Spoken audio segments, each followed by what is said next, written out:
Welcome to The Good Word.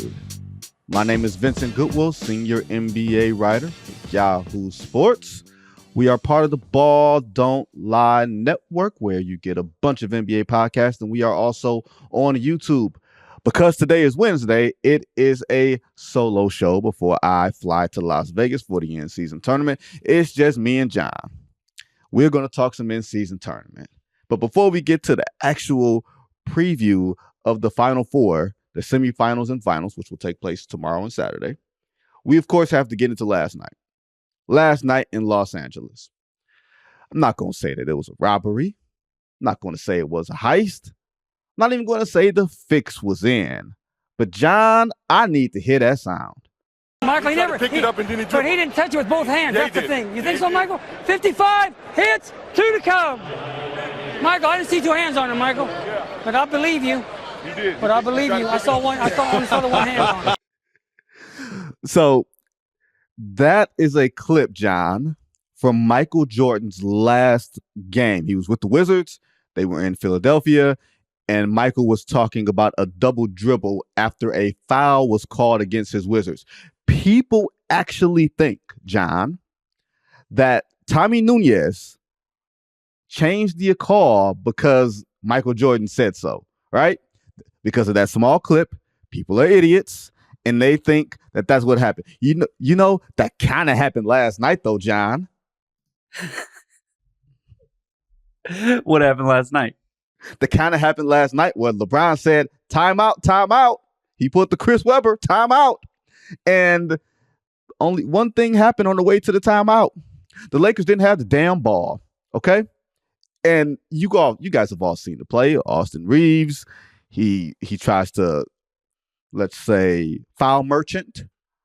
tries to foul merchant act on Devin Booker. Book slows up. Austin Reeves loses the ball. LeBron, in a brilliant move that shows how old he is, most people would go for the ball. Most people would see loose ball, go for the ball. So what happens? LeBron turns to the ref and sees loose ball and says, timeout time, Washington.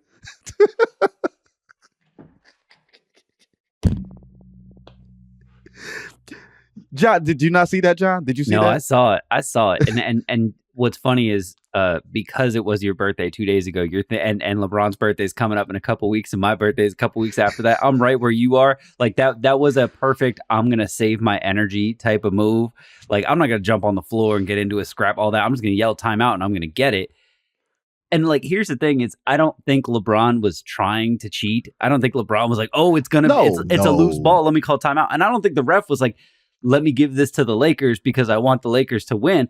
I think the ref just heard LeBron say it and go, oh, if LeBron's yelling it, they probably have the ball, and didn't think to look or check at that exact millisecond because Austin Reeves had the ball, half second earlier. And it made sense that LeBron would be yelling timeout.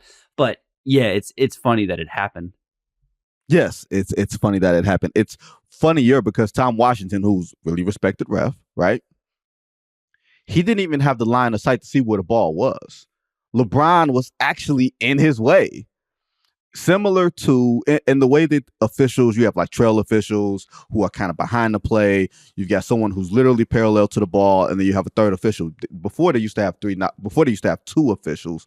Now they have 3. I think they started having 3 officials in 1989. They would have 2 on the alternate, and you would have 3 so you could cover the entire floor. In a situation like that, it feels like, when in doubt, blow the whistle, especially late in games where seconds are of the essence, milliseconds are of the essence. But the play itself isn't so unforgivable when you consider instinct. And like you said, John, ref looks at LeBron calling timeout, you grant the timeout. The problem becomes, man, we can't review this. We can't say, okay, Phoenix did not have a clear, in the words of the NFL, a clear recovery, right? The Phoenix Suns did not have a clear recovery by the time that the timeout was called. But you can go to a jump ball at center court. You should be able to do that. You can't, but you should be able to do that. And I know people are saying it should be reviewable. It should be, but there are hardly any mechanisms that you can reasonably plan for, John, and say, okay, if there's a loose ball, we should be able to review that. That is so micro inside basketball. That is really hard to plan for if you're a league and you have officials and you can plan for everything else. I'm not going to get on the league for not having a mechanism in place. It's just really frustrating to see something like that happen with a really competitive game. I won't say it wasn't well played, mind you. It wasn't very efficient. Phoenix was throwing the ball all over the place. The Lakers couldn't shoot straight, but it was really competitive, which is the essence of this in-season tournament. You want to see competitive playoff-style basketball early in the season before the season officially starts on Christmas, and the Lakers have a chance now to go and win the inaugural NBA Cup, which gives LeBron, one more thing that Michael Jordan doesn't have that he will use in his imaginary GOAT argument. But look, I give LeBron credit for at least recognizing, hey, my teammate is in trouble. I don't know if he's got the ball or not, but he's in trouble. And Tom Washington granted him the timeout. Anthony Davis gets fouled. Kevin Durant tries a 35-footer because he also sees LeBron bearing down on him probably a step further than he wants to because he knows LeBron is going to try to foul before he gets the shot up, and the Lakers survive. To your point about it being not a well-played game and to the point about the refs kind of missing this call at the end, what I liked about this game, I mean, how long have we wanted a single elimination LeBron versus KD game? I mean, it's been 20 years. We'd take that any night. I thought the refs did a good job in this game of trying to take themselves out of it. And what I mean by that was there was a ferocious Anthony Davis dunk, I think in like the second quarter, where he hung on the rim, came down and started screaming in people's faces. No tech, no nothing. They just let him play. And I was like, great. And then in the second half, when KD started getting hot and he started talking trash, specifically to Vanderbilt, there was a play where Vanderbilt's running down the court in front of KD and KD just pushes him. And Vanderbilt falls to the floor. And like, I think there was a little bit of flopping involved, but there was no tech. There was no review. It was just like, boom, that's a foul on KD. Let's move on. So I think that the refs themselves were trying very hard to just let the guys play. And I think carried over a little bit into what happened at the end of that game. Yeah, I don't disagree with you. And to your point about LeBron and KD, it's this weird thing where Kevin Durant is probably, or at least inarguably, a better player than LeBron James is right now. The Phoenix Suns are a better team than the Los Angeles Lakers right now. I have zero qualms with saying that. But the Lakers are 3-0 against the Suns this year. And it's hard to make heads or tails of those two inarguable facts, if they are facts, when you watch those two teams play. But here's the difference. Styles make fights. This is why you had Hagler Hearns, where you had, for those who know boxing, Hagler, southpaw, really aggressive. Tommy Hearns, long arms, skinny. You could attack his legs. Like, those things make great fights. The styles make the fights. For the Suns, and this is going to be a problem for them as they try to challenge the Denver Nuggets, as they try to navigate what is a very treacherous Western Conference. When you don't have a point guard, and I know they were without Bradley Beal last night. They have been without Bradley Beal for the entire season. But when you don't have a natural point guard, there were times throughout last night's game where you looked at them and said, they need to get settled down. When you have 20 turnovers, when Devin Booker, who has done an excellent job of playing point guard, gets forced and trapped, and LA's length just bothers him so much that he should be more a secondary playmaker than a primary playmaker, you see the flaws in the matrix. In the Lakers, because they have physical players at the point of attack, and you have Anthony Davis, where they can funnel everybody to, they have a great defense. They have a great defensive structure that Phoenix doesn't have the physicality to match. Yusuf Nurkic, God bless him, he spends more time pointing out of bounds and telling you whose ball it is than he does going after loose balls. All right? And he's the one big that they have. Great passer. He can be a great rebounder. He can be a great release valve, but he's no match for Anthony Davis when it comes down to it, right? No match at all. And when it comes down to it, it's something very hard to see. And I'm going to try to explain it the best way I can, y'all. The Lakers play with force. LeBron plays with force. He is not the same physical marvel that he was 10 years ago or even 5 years ago, but he can exert a level of force on a game where he can take the game and make it his, because he's going to grab the rebounds. He's going to play downhill. He's going to drive and kick. He's going to control the game in ways that very few people can, even at his advanced age. If you have a belief that the Lakers can A, win this tournament, which they can, or B, actually take this act into June, it's because you believe that LeBron will play with a certain amount of force and he can sustain that almost every night for 2 months. And last night you got to see him do it in the fourth quarter, where I think he scored or assisted on, all 17 or the first 17 points that the Lakers scored in the fourth quarter until Austin Reeves hit that 3 or 15 seconds left to put them up 4. You can see the blueprint. The problem is you're depending on this man who's literally basketball's Norman Lear. If you don't know who Norman Lear is, look him up. He just passed away this morning. 101 years old. LeBron James is literally the age of, Joe Louis, when Joe Louis got beat in Coming to America. Remember Joe Louis got beat in Coming to America in the barbershop? And they said, Joe Louis is 125 years old. That's how old LeBron is. LeBron is literally 125 years old. He's not really 125 years old, but just rock with me. He is the marvel that LeBron is. If you're going to be impressed by LeBron, and although I get tired of everybody saying, appreciate him, it gets nauseating. But the one thing you can say about him is that he recognizes that when a game is there for the taking and you don't want it, I'll take it. I'll put my stamp on it. I'll make sure that we're going to go play for this $500,000. We're going to go to Las Vegas, the shortest flight, the most fans, home court advantage. Oh, and LeBron versus Zion in the first semifinal. And potentially LeBron against Giannis and Damian Lillard in the final if they wind up getting there. John, you see how this works out for the NBA? I'm not saying the fix was in, but I'm saying somebody was at B-Dubs last night. That's what I'm saying. Saying somebody was at B-Dubs last night. Can I add one thing to your conspiracy theory? Of course. It was only a few months ago that LeBron James was saying after he finishes playing basketball, he'd love to be a part of an ownership group for a team in Las Vegas for the NBA. I'm not going to be shocked if he's in Vegas going, this is my town. And telling the Lakers fans, we need you guys to show up in droves and spend your money. This is LeBron's opportunity to both suck up to Vegas and prove to the NBA that he can do this, not in Cleveland, not in LA. He can do this in Vegas. He can build a whole thing around him in Vegas. I think it's part of the reason that he's playing as hard as he is in this tournament. You're going full conspiracy theory, and I like it. Have you ever seen the movie Boomerang with Eddie Murphy? Of course I've seen Boomerang.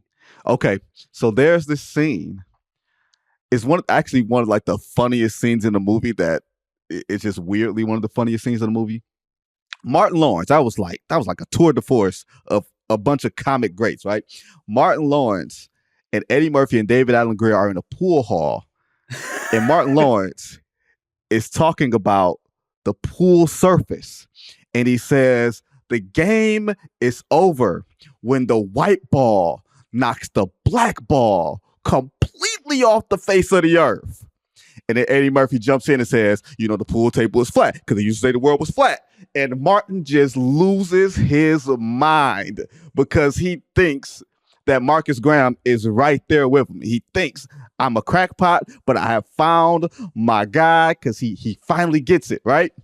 John, you just went there on me. You just went there. I like it. I really like it. But for the Phoenix Suns, Devin Booker after the game, he and Frank Vogel both, pleaded their case about the officials and everything else. And to that I say, while that is true, you can't have 20 turnovers in a game. You can't shoot 48 from the field and 48 from 3 and lose. You can't have a team take 25 more shots than you, and then you also complain about a bad call. Granted, bad call, absolutely right. But there were plenty of other inflection points throughout the course of that game where Phoenix could have exerted control and it did not. And that is my concern about the Suns, is that not just in this game, and granted, there's only one LeBron James who's going to exert that much force and that much control over a game, but I have yet to see them exert force and control in a last second close possession ball game in a situation that requires it. That's my concern about them. Because Jokic is going to do it. You've seen LeBron do it. Actually, that Stephen Curry is going to do it in his own way because he produces a certain amount of gravity. He can make the game his. The Suns are the ultimate rhythm team. Like when it's within those, let's say, not the first 5, but and not the last 5, those 38 minutes in between, and it's just all about rhythm, they will blow your doors off. But I have yet to see them exert physical force, gravity, in a way that makes me believe that they can get through the Western Conference. And that can change, and we'll see what happens. But that's a lot. That was a lot of turnovers last night. It was a lot of holes in that. And for the Lakers, Austin Reeves, big shots, huge third quarter takeover for him, and that big shot with 15 seconds left. If you're the Lakers, you feel very confident going into Vegas, and also you feel pretty confident going into a potential playoff series against the Phoenix Suns, in all likelihood, a series that you will not have home court advantage, because the Suns will be a better regular season team than the Lakers. But as we can see, that don't matter. John, what do you know the total score of the Bucks Knicks game? The total number of points scored in regulation? I do, because I wrote it down somewhere last night, and now I'm not going to find. Oh, 268 points. It's a lot of points. In a 48-minute game. It's a lot of points in a 48-minute game.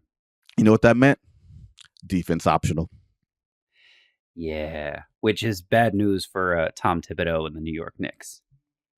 Well, I think it's bad news for the league in a micro way, right? Like, everybody loves the scores being higher. This is the highest scoring season or stretch that we've had in like 4 decades. Bucks 146, Knicks 122. The Bucks advance. They will be in one of the in the East semifinal against the surprising Indiana Pacers. That's cool. Love that. Love the matchup of the established team going against the upstarts, even though the upstarts and the Pacers are a team that we haven't seen play on national TV in damn near 10 years. It has been almost a decade since the Pacers have been relevant. But to the larger point, people hate the All-Star game because they say there's no defense being played. It's too many points scored. How do we know how to contextualize someone scoring 30? I don't know how to contextualize someone scoring 30 in today's game when you got 146 to 122. And granted, the Bucks 60% on threes. They made 23 threes, 60 from the field, 60 from 3. And the Knicks, a top 5 defensive efficiency team, had nothing for them. I think that was more about the Bucks being able to exploit every single option, from Giannis getting on the open floor to Dame hitting 7 threes to Chris Middleton to Malik Beasley hitting 6 threes. Like, you're not going to have that every night, but you can see that the Bucks, if the Bucks, John, are at full throttle, their ceiling is as high as anyone, maybe even including the Denver Nuggets. I feel like they are just as explosive, if not more so, because they can hit threes. And then you got Giannis, who is this irresistible force inside. Yeah, I mean, Giannis has talked a lot about this season about how he's not going to be the number 1 offensive option late in games, late in the fourth quarter anymore, and he's got to get more comfortable with that. When you actually watch the Bucks, and now that Chris Middleton's starting to look like Chris Middleton, and he's playing 26, 27, 28 minutes a game, and they're revving him up, and the more he plays, the more he looks like the all-star that he was. I don't know. I'm not saying he's an all-star yet, but you're starting to see signs that he's still that guy. You're like, wow, Giannis might be their second best offensive player, their third best offensive player. And when Giannis is your third best offensive player, you're really cooking with gasoline. Well, here's to your point, to accentuate your point. Giannis is shooting 61% from the field this year, right? He's taking fewer than 2 threes a game, which means he's now forcing his offense. That means he's literally being able to take what defenses are giving him, and he's also taking what the offense is creating for him. And he's not feeling like I got to go 1-5 downhill, put my head down, and God knows what happens. And the Bucks, although they started off slow and we got all these questions, I still got questions about their defense. I still got questions about point of attack because Damian Lillard is there and Jrue Holiday is not. But offensively, they've won 10 out of 12. They just blew the doors off the Knicks. And Giannis is enforcing this game. They are fifth in pace, and that's not a Mike Budenholzer thing. Like, that is an Adrian Griffin thing. That's a Damian Lillard thing. I don't even know if it's Damian Lillard thing, because Dame is not necessarily like the fast-paced type of guy. That's just the way that they are playing, at least early in the season. And of course, water will come to level and things will sort of settle in. But because Giannis doesn't feel like he has to force his offense, that saves his body. That saves what he can do defensively. And that means that come the second week of April, when you're in some of these high leverage playoff matchups, that his body won't be worn down. Remember, maybe the biggest reason that they lost that series to the Miami Heat, on top of Jimmy Butler just putting a clown suit on everybody in Milwaukee, was the fact that Giannis missed a chunk of games in that series because of his back. If you have a healthy Giannis going into the playoffs, because of Dame, because of Chris Middleton, because of all these other guys, and maybe you show up your defense, that's the biggest win of all. Maybe even more so than home court advantage, maybe more so than record. And I think Bucks Lakers, potentially, let's just say potentially, would you say that'd be the biggest win for the NBA, John? Bucks Lakers? Or do you think they want the new blood, as in, let's see if we can get this Zion train started 3 years too late? I think they probably wanted Celtics Lakers, but they'll take Bucks Lakers because it has Dame and it has Giannis, and these are two teams that, did they meet in the finals? The Bucks beat somebody else. Bucks beat Phoenix. But yeah, that's right. But to have two teams at that level, championship level with superstar talent, that's definitely what they want. I have a quick question for you, and we don't have a ton of time, so we don't need to get into this, but if we weren't talking about the in-season tournament right now, like if the in-season tournament did not exist right now, I feel like the conversation we would be having is the Nuggets cruised for a large chunk of the regular season last year and then won the title. The Miami Heat essentially cruised until they caught fire in the play-in, and then they ended up in the NBA Finals. I feel like we had at least one series where like every game was won by the road team. Mm-hmm. And I feel like a lot of teams saw that last year and they were like, we just need to position ourselves to be ready for the playoffs. We don't need to play hard defense in December. We'll start playing hard defense in March, in April, and we'll figure that out by time the playoffs roll around. I remember back with the Kobe Shaq Lakers, they did this like once or twice, and then it was like, oh, the whole league's going to not care about the regular season and then just ramp it up for the playoffs. And I feel like teams are maybe doing that again, and that's why defense has been so bad. They're just like, why would we play defense in December? I know there's an in-season tournament, but why would we play defense in December? Do you think that's part of it? No, I think it's places. I don't think that's the biggest part of it. I think the biggest part of it is just the over-reliance on the three-point shot.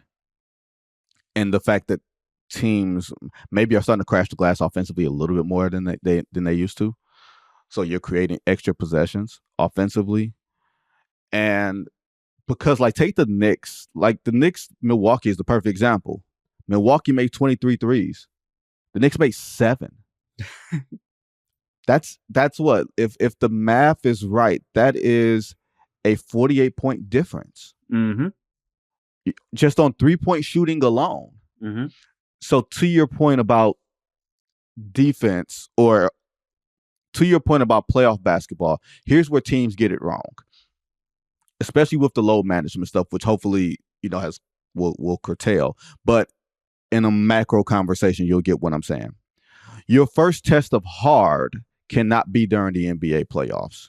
The first time you experience adversity or man, this is not as easy as it used to be, cannot be the NBA playoffs. You've got to go through some hard to build up some scar tissue so that when it gets to the hard, you're used to it. You're used to playing 3 games in 4 nights. You're used to the rigors, because once the playoffs start, you're playing every other day, and then you got a travel day in between after 2 games. And if you're not used to that in the regular season, the playoffs are going to kill you physically. Similarly, if you are not used to playing tough playoff style defense, which the league has partially legislated out because they've taken the hand check, they've begun the defensive 3 seconds, and it feels like that has been more of a point of emphasis this year. I don't know the numbers, but it just feels like there's more defensive 3-second calls than ever. Maybe just because defenses are trying to overcompensate for the lack of physicality, and they're trying to do some things, and it's a glitch in the matrix. But John, defense will still win you some championships. Golden State's defense in 2022 was still hellacious on Jason Tatum and Jaylen Brown. And Denver's defense with Bruce Brown and Aaron Gordon and Kentavious Caldwell-Pope won them a championship last year. That won them a championship. You don't think it won them a championship because you think of Jokic and Murray, but that defense was not just a compliment. That defense was a component that was necessary. In Milwaukee, that defense in 2021, that defense was necessary with Giannis at the rim, or Giannis basically everywhere. Brook Lopez everywhere at the rim. Jrue Holiday everywhere on the perimeter. You had an elite defender at every single level on the floor. So if you don't play defense, you're not going to win. And that's why even Kevin Durant, after the game, they asked him, who you think is going to win? He said, probably these guys. And he cited their defense and their length as a chief reason, talking about the Lakers. So I look at the Pacers, and that's a fun team. They're going to score a lot. It's going to be really entertaining. Like that. Look, I ain't saying the Pacers are going to replace Usher on the marquee in Vegas is like the most entertaining thing there, but they ain't going to play no boring ass game. I guarantee you that. And the Bucks better be ready for a track meet. Tyrese Halliburton is going to, if Tyrese Halliburton put a clown suit on Jrue Holiday, baby, I don't know what Damian Lillard is going to have to deal with, because Tyrese Halliburton is going to be playing a national TV game for the second time in his career. And then it's going to be in this setting. Oh, baby. Yeah, we are going to have some fun. It is going to be entertaining, if nothing else. And John, if we did not have this, and I would say the in-season tournament has been a hit, I'm saying this as the league giving them the mea culpa. Tim Frank, Adam Silver, all the minions in the league office, I bow at your feet. You guys were right. I was wrong. I'll eat it, right? I'm headed to Vegas today. Cool. Not a gambler. That is not my John. That is not my get down. Okay, gambling is not my get down. Not my thing. I like my money too much. Same. Like my money too much. But this has been a gamble that has worked because the players believe in it. The players have played hard. You said that the players have played hard. You made that point like 10 minutes ago, how hard the players have played. That's why this has worked. And if it's going to continue to work, it's going to be because the players will play hard. And once you get there and you sniff that $500,000, you think Giannis's cheap ass ain't going to go for the extra $500,000? LeBron's paying for Pandora ass, ain't not paying for Pandora ass, is going to go for that extra $500,000. Did you see the post-game interview with Giannis where he didn't even know about the money? Giannis knew about the money.